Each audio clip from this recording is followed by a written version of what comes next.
Marie Curie was born Maria Skłodowska in 1867 in Warsaw, Poland.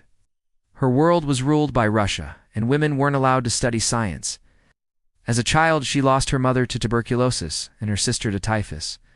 Despite the grief, she became obsessed with learning. She secretly attended underground science classes at night.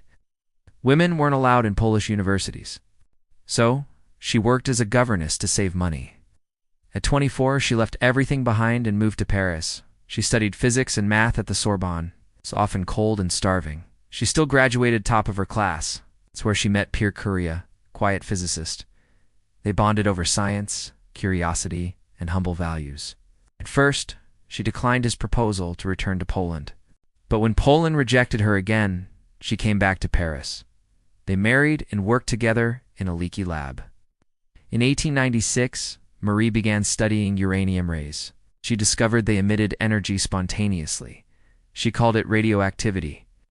Then she found something even more radioactive in pitchblende. She believed it contained a new element. She crushed and boiled tons of rock. Her hands were burned, and her health began to suffer.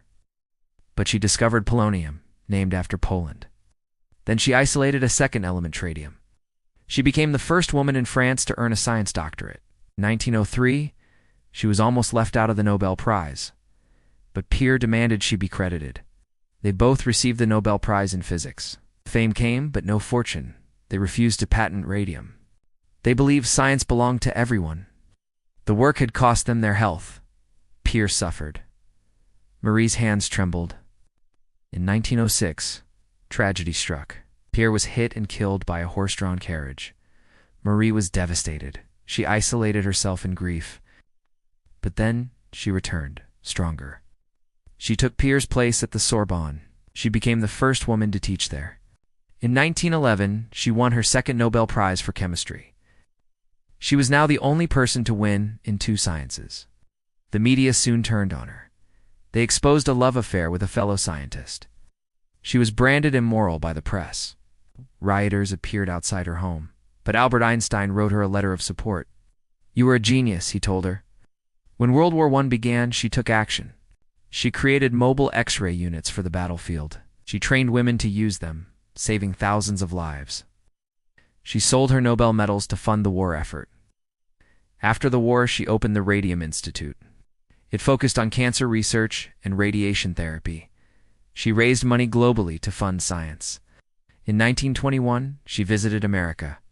President Harding gave her a gram of radium. She didn't keep it. It went to her lab. But years of exposure had taken a toll. Her health declined. Her vision blurred. Her strength faded. Still, she kept working.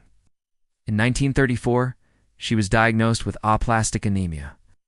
Radiation had destroyed her bone marrow. On July 4, 1934, Marie Curie passed away. She was 66 years old. Her notebooks are still radioactive to this day. Scientists must wear protection to handle them. She gave the world new elements and medical hope. She opened the door for women in science. Her daughter won a Nobel Prize too, family of geniuses. But Marie never sought wealth or fame. She lived simply, for the love of discovery. She believed science should be shared, not sold. Her story's not just about atoms. It's about courage, perseverance, and vision. In a world that said no, she said, "Watch me." She fought through poverty, sexism, and grief. And in doing so, she changed the course of science.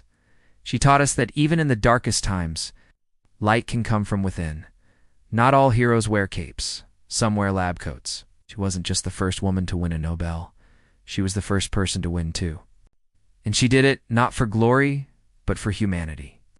She once said, "Nothing in life is to be feared. It is only to be understood." And she spent her whole life helping us understand.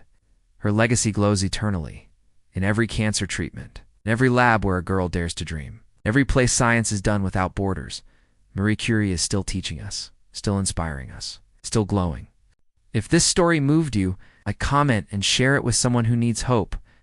Subscribe for more stories of world-changing minds, because sometimes the brightest lights come from the darkest places.